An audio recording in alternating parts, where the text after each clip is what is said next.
Kw'izina rya Data n'irya Mwana n'irya Mutima Mweranda, amen. Bene wacu dusangiye kwemera muri Yezu Kristu, ndabaramukije mu izina rya Yezu Kristu, nitugire Kristu. Turasabikanye ijambo ry'Imana dusanga muri Bibiliya mu gitabo cy'ibikorwa by'abatumwa, ni ku kigabane cyaho cya 19 duhera ku karongo ka 21 kugeza ku karongo ka 31. Ijambo ry'umutwe rya mbere rivuga ngo Paulo asozera ubutumwa bwiwe. Irya kabiri naryo riravuga ngo umugumuko w'Efezi watumye Paulo ahunga. Ibyo biheze Paulo yigira inama yo kuja i Yerusalemu, aca i Macedonia ni Akaya, arongera ati umunsi noshika hariya birabereye ko nobona i Roma naho. Araheza arungika i Macedonia babiri mu bahora bamufasha, Timote na Erasto. Nawe aba arigumiye muri Aziya iminsi mikeyi. Muri ico kiringo haduka muri Efezi umugararizo, barondera guhakana ya nzira. Hakaba hari umucuzi yitwa Demetrius, yahingura udusengero twa Timisi mw'Ifeza, abakozi abaha ibitagenda. Akoranya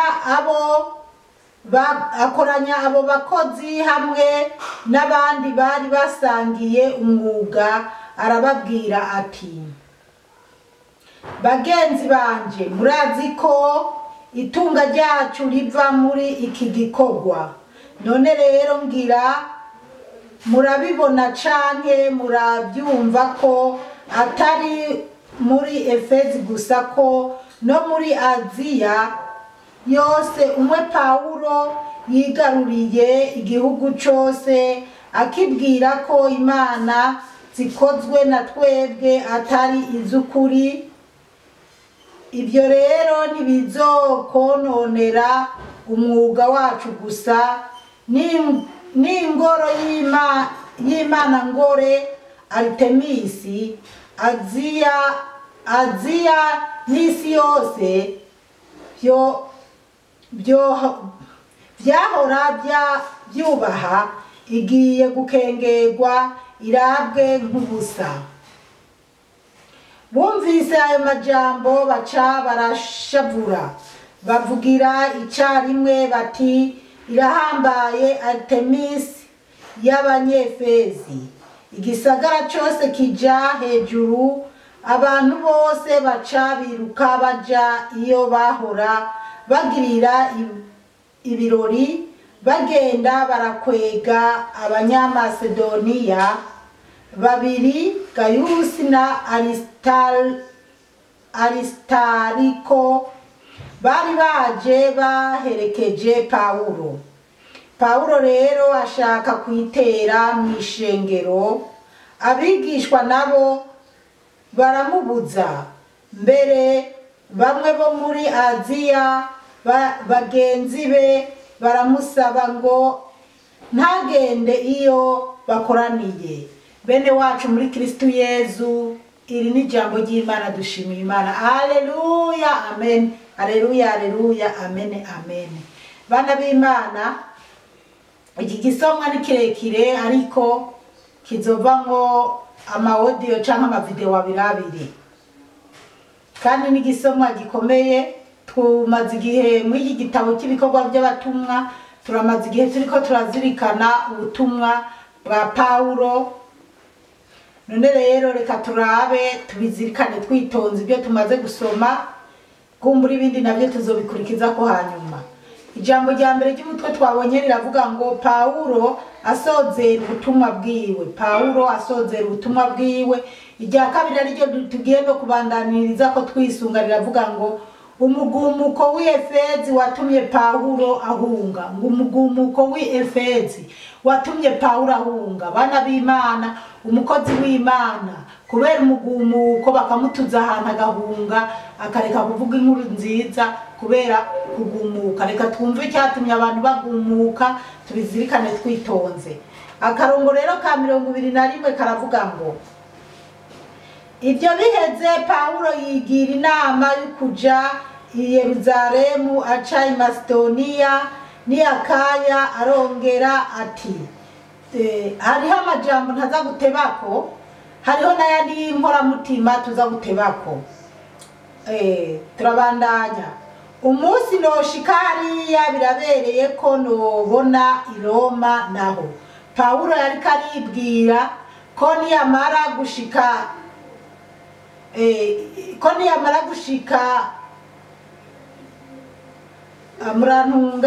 murantunga subiremo. Ibyo biheze Pawulo yigira inama yo kuja i Yerusalemu aca i Macedonia. Yigira inama yo kuja i Yerusalemu aciye muri Macedonia. Ni Akaya aragenda ati aca ni Akaya. Nyuma ariyumvira aravuga ati umunsi noshika hariya birabereye ko nobona i Roma naho. Rero yipfuza ko ashitse iyo yaragiye i Yerusalemu agaca naho mu Macedonia. Yaripfuza ko yozoshika ni Roma kugira arabe ibyaho, kandi cyari kuba kimujanye i Roma kwari kuza kuraba ko mbega ubukristo bwaho burakomeye, abantu barakomeye muri Kristo Yezu, baremera Yezu Kristo kugira naho agenda babwire Yezu Kristo yabambwe. Haleluya, amen. Ibi kabiri aravuga ngo araheza arungika i Macedonia babiri mu bahora bamufasha, Timote na Erasto. Yarungitse babiri muri Macedonia, batubwiye n'amazina yabo harimo Timote na Erasto, kandi ibi twarabibonye ku kigabane cya 19 no ku cya 18 ngene byagiye birakurikirana. Ubwo rero ararungitse abo babiri, nawe aba arigumiye muri Aziya iminsi mikeya. Nawe acaguma muri Aziya iminsi mikeya kwari kugira Timote na mugenzi we bagende babe barigisha za Macedonia n'ahandi. Nawe agende Aziya ahavuga inkuru nziza, ababwire Yezu Kristo wariwe n'ingene byagenze. Ibiri gatatu ndacagagura kuko ikisoma ni kirekire. Ibiri gatatu, muri ico kiringo haduka muri Efezi umugararizo barondera guhakana ya nzira. Ngo muri ico gihe Efezi haduka umugumuko. Twarabonye ukuntu Pawulo yagenda aca ahantu, bamwe bakamwiyamiriza ngo mbere ngo ari karavuga ibyo kuzuka, bakamwita umusazi, ngo ntibashaka kubyumva, ariko bake ugasanga baramukurikiye, abandi bagumutse bakigira. Rero ngo muri icyo gihe muri ya Efezi habyuka umugumuko. Ibiri kane, hakaba hari umucuzi yitwa Demetrius yahingura udusengero twa Timisi mwifeza abakozi abaha ibitagenda. Aha twohatinda rero kuri 24. Ngo hakaba hari umucuzi yitwa Demetrius. Umucuzi acura abacuzi muraza bacura amasuka, bacura, hariho abacuzi bacura ibyiza n'abacuzi bacura ibimeze nabi. Rero uwo mucuzi yitwa Demetrius ngo yahingura udusengero twa Timisi mwifeza abakozi abaha ibitagenda. Rero ngo yacura udusengero, urumva twari udusengero bacura kw'inzahabu, mbese dusa neza. Ngo abakozi biwe bakorana, yabahemba ibitagenda. Urumva ibitagenda yabahemba amahera menshi cyane kugira bamufashe guhingura utwo udusengero. Uwo mucuzi bahingura udusengero twishi tw'ukuntu kugira abantu batugure. Reka tubandanye twumve iby'uyu mucuzi n'ibyo n'ibyaba abakozi biwe n'abantu batayemera Imana ingene byagiye biragenda. Abakozi abaha ibitagenda 2:5 hakavuga ngo akoranya abo bakozi hamwe n'abandi bari basangiye umwuga, arababwira ati afata ba bakozi biwe, afata n'abandi bantu bari basangiye umwuga wo gucura utwo dusengero, arababwira reka twumve ijambo yababwiye. Bagenzi banje, murazi ko itunga ryacu riva muri iki gikorwa. Ariko arababwira bagenzi banje, inshuti zanje, muzi ko ibyo dutunze byose, muzi ko itunga ryacu riva muri uwo mwuga wacu wo gucura. Turabandanya 2:6 bavuga ngo none rero ngira murabibona canke murabyumva ko atari muri Efeso gusa, ko no muri Aziya yose umwe Pawulo yigaruriye igihugu cyose akibwira ko imana zikozwe ni na twebwe atari izukuri. Imana yo mu ijuru idutabare cyane. Wa mugabo yitwa reka turabe izina ryiwe ariko ni Demetrius mugabo ntariko ndarisoma ishobora kurivuga nabi. Yitwa Demetrius. Okay, uyu mugabo yitwa Demetrius akoranya abo bari basangiye umwuga wo gucura utwo dusengero, akoranya n'abakozi biwe bamufasha gucura yakoresha.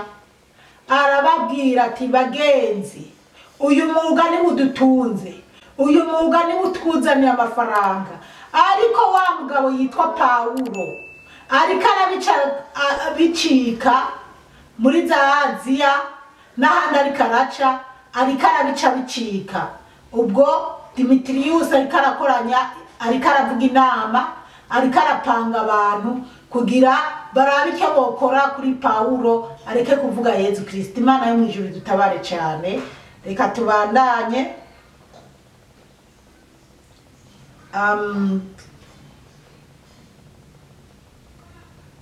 Yigaruriye igihugu cyose akibwira ko imana zikozwe na twebwe atari izukuri. Urumva ko Demetrius na babandi basangiye umwuga, ko Pawulo ariko arigisha cyose yigisha ko imana bacuze atari izukuri. Kandi niko kuri byukuri. Izo mana twabonye ko aba bagabo bakora utuntu tw'udusengero sinibaza ko mu Burundi byo babihari, ariko abari mu bihugu byo hanze, ariko ni Burundi biriho kuko jewe niga ahantu hitwa Gatsinda kw'izone hariho inzu bavuga ko bayiterura bakayimura. Rero we yakora ngaha ushobora kuja mu isoko ukagura inzu, ushaka ukaba woza urayipakira no mu mudugu ukayimura. Mbese rero urumva yakora udusengero tumeze neza mu mazahabu n'iki, abantu bakaza bakagura bashaka bakajana iwabo, canke bakaza gutereka ahantu heza, canke kumbure baramuha komande ati ingu nyubakira agasengero shaka ngaha, ugashira ugatereka ibintu nk'ibyo. Rero arababaye ko Pawulo ariko arigisha ko imana zo bacura atari izukuri, atari imana. Pawulo agenda yigisha avuga ngo izo mana Demetrius n'abandi bakozi biwe n'abandi basangiye uwo mwuga, ibyo bintu bariko baracura si iby'ukuri, si byo. Turacyabandanya. Ibyo rero ntibizokononera umwuga wacu gusa, n'ingoro y'Imana ngore Artemisi, Aziya n'isi yose byahora byubaha igiye gukengerwa irabwe nk'ubusa. Imana yo mu ijuru dutabare cyane. Aha rero niho hari amajambo nagiye mvuga ko tuza guteba ko nza kwisunga mu gusigura. reka tugaruke kuri 27 havuga ngo ibyo rero ntibizokononera umwuga wacu gusa. Demetrius ariko arababwira ati ibyo Pawulo ariko abigisha ntibizokononera jewe Demetrius gusa n'aba bantu dukorana uwo mwuga n'aba bakozi banje, ahubwo bizokononera n'abandi bantu ngo Imana yabo nyibari Artemis nariko ndagisoma kirangora kuvuga ngo izobisuzuguwe. Reka tuwasome n'ingoro y'Imana ngore n'ingoro y'Imana ngore Artemis n'ingoro kubera twadusengero babaza ya mana y'ingore yabo yitwa Artemisi ngo haba muri Aziya n'isi yose byahora byubaha igiye gukengerwa irabwe nk'ubusa. Akavuga ati rero kubera izo nyigisho za Pawulo agenda akwizaciye hose na Artemisi ya mana y'ingore abantu basenga, abantu bubaha, abantu bakunda izosubiza agaciro inyuma, izohava iburumba, ntibazoba bakikubita imbere, ntibazoba bakikunda. Rero urumva ni nkaho ariko aravuga ati duhaguruke twiyamirize uwo mugabo Pawulo nabo bari kumwe. Aha rero igituma nshaka kuhatindako hirya y'ejo mw'iminsi nariko ndaraba hariya muri Turiki ingene umutingito nyene wisha abantu. Narababwiye aho nakora video bari bageze ku bantu 17,000 bari bamaze gupfa, ariko ubu bageze ku 37,000 n'amajana 600 bamaze gupfa, n'30,000 bingahe bari mu bitaro, n'abandi 1000 bingahe babaye cyane. Rero bariko barerekana ingene umutingito wabaye kabisa uraba, mugabo hari ishusho ya Bikira Mariya ateruye Yezu, ibisata byagiye hirya no hino, mugabo yoho hasigaye hahagaze. Abantu rero ati nukuri Imana n'igitangaza, Imana iba iriko irigaragaza. Hari abandi ngo umutingito ntibari kuyikorako ngo kubera ngo Satani bigishaka ko abantu babikubita imbere uwo mugore bamusenga. Bana b'Imana tuze turatandukanye ibintu.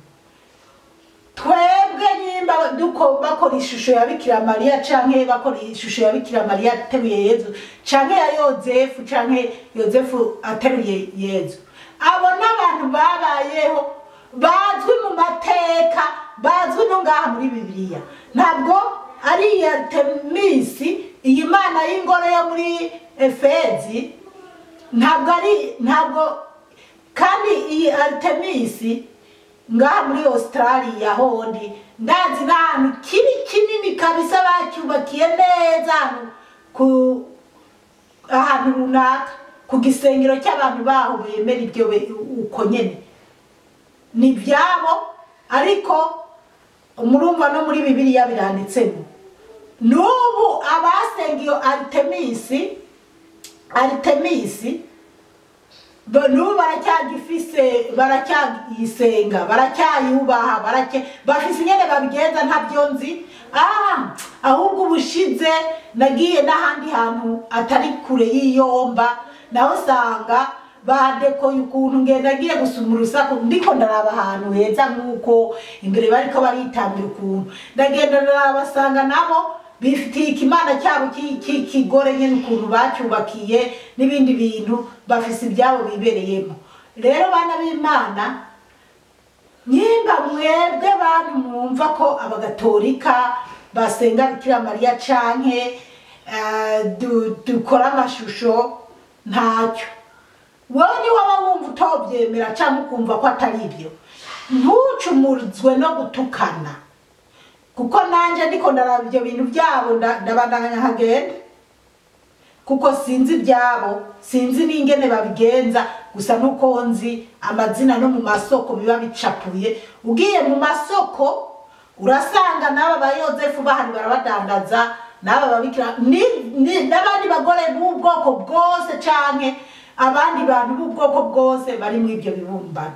Umwe wese rero agura ikibumbano akeneye yumva ko cyomuha amahoro canke sinzi, mugabo jewe ku iwanje ishusho ya Bikira Mariya nta mpamvu yo kutayigura, ishusho ya Yozefu nta mpamvu yo kuyitayigura, kuko Yozefu ndazi icyo yamaze, Bibiliya irabivuga.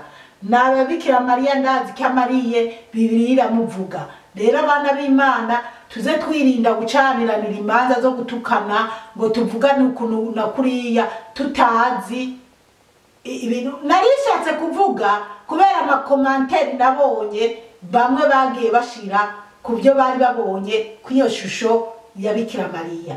Bana b'Imana, nagira mbwire abantu b'abakatolika bamwe barabizi.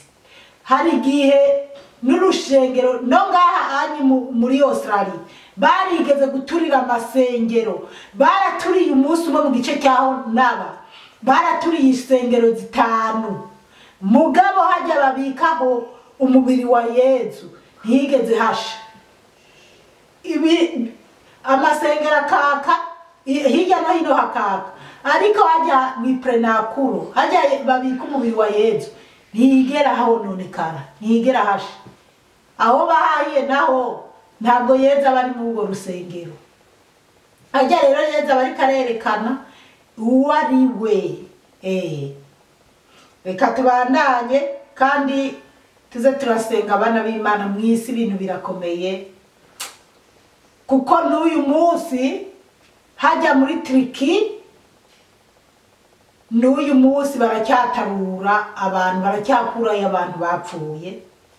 Igitigiri kiguma kiduga kugera ejo bari bageze ku 37,100. Uyu munsi sinzi rero burya naho birabandanya. Tuze turasenga cyane, kuko iyo tuba twasenga Imana by'ukuri ibyago biriko biraba mu isi mu iki gihe ntibiba biriko biraba nk'uko. Reka tubandanye rero. Twabonye ngo Imana, ngo iyo mana ngore Artemisi Aziya n'isi yose byahora byubaha igiye gukengerwa irabwe nk'ubusa.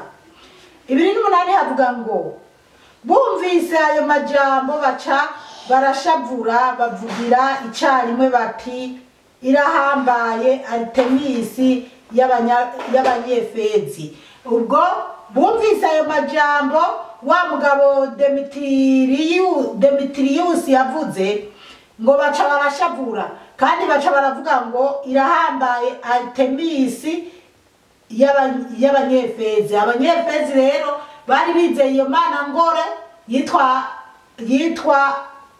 Artemisi, niyo bari bizera, niyo ngo yari ihambaye. Abanyefezi barayemera cyane.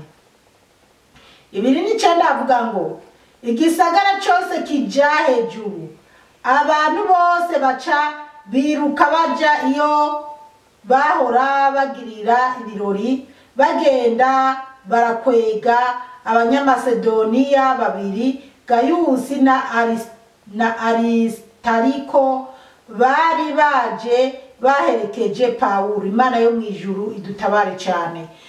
Abanyefezi baciye bagumuka ngo biruka ahantu bahora bakorera inama.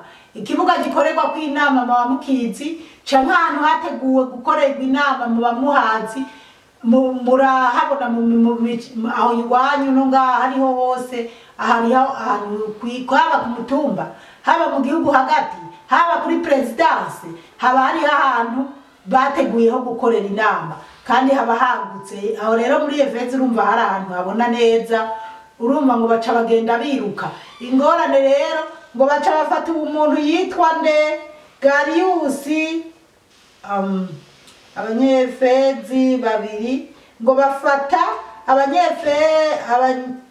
abanyamasedoniya babiri, bafata abanyamasedoniya babiri, Gayusi na Aristariko, bari baje baherekeje Pawulo. Mbese bafashe uyu Gayusi na Aristariko ngo bagenda barabakwega bababurura hasi. Kubera iki? Bariko barabahora ko bagendana na Pawulo, kuko ngo bari baje baherekeje Pawulo. Rero baca babagwako kuko batabonye Pawulo hafi. Abo babonye hafi baca babagwako, barabiruka nibaze kugenda barakuburura hasi, bagenda barakubita basubira. Imana yo mwijuru dutabare cyane, tuze turaraba abana b'Imana, nitukaje mu bintu by'imigumuko tutazi. Nibyuzi igihe cyose uzobona imigumuko ntuzoze urayijyamo. Oya, nkiri muto narigeze kuzabanja mu bintu by'imigumuko, nkagenda gushungera, ariko mbonye ahantu hariko haraba imigumuko, oya noca niruka nkaza kwibundira mu nzu. Eka no ngaha hari igihe usanga abantu bagiye kwiyamamaza kugumuka, ariko jewe bijya sinja mu bana b'Imana. Bijya uzoza urabica kure niwaba umukristo. 30 rero aravuga ngo Pawulo rero ashaka kwitera mu ishengero, abigishwa nabo baramubuza. Pawulo yashatse kwitera muri iryo mu ishengero, abigishwa baramubuza. Mbere 3:1, mbere bamwe bo muri Aziya bagenzi be baramusaba ngo ntagende iyo bakoraniye. Mbere rero ngo bamwe bo muri Aziya baramusaba ngo ntagende iyo bakoraniye, kuko gufata uyu nyimba ari Gayusi na Aristariko nuko bari babuze Pawulo. Bo bipfuza kubona Pawulo agenda arigisha inkuru nziza ya Yesu Kristo, kugira bariwe babamba, bariwe bica, bariwe bagirira nabi. Mugabo kubera Imana ntibamubonye, kandi aba bantu nabo bo muri Aziya baramubwira ati ntujeyo muwo mugumuko, ntujeyo. Bana b'Imana, igisomwa ni kirekire rero tugeze ngaha, tuzobandanya turaba, ariko tuze turirinda imigumuko. Umukama Imana bahezagire cyane, mwarahezagiwe n'Imana. Ku izina rya Data, rya Mwana, rya Mutima Mweranda, amen. Turagusenga Yezu, turakuninahaza.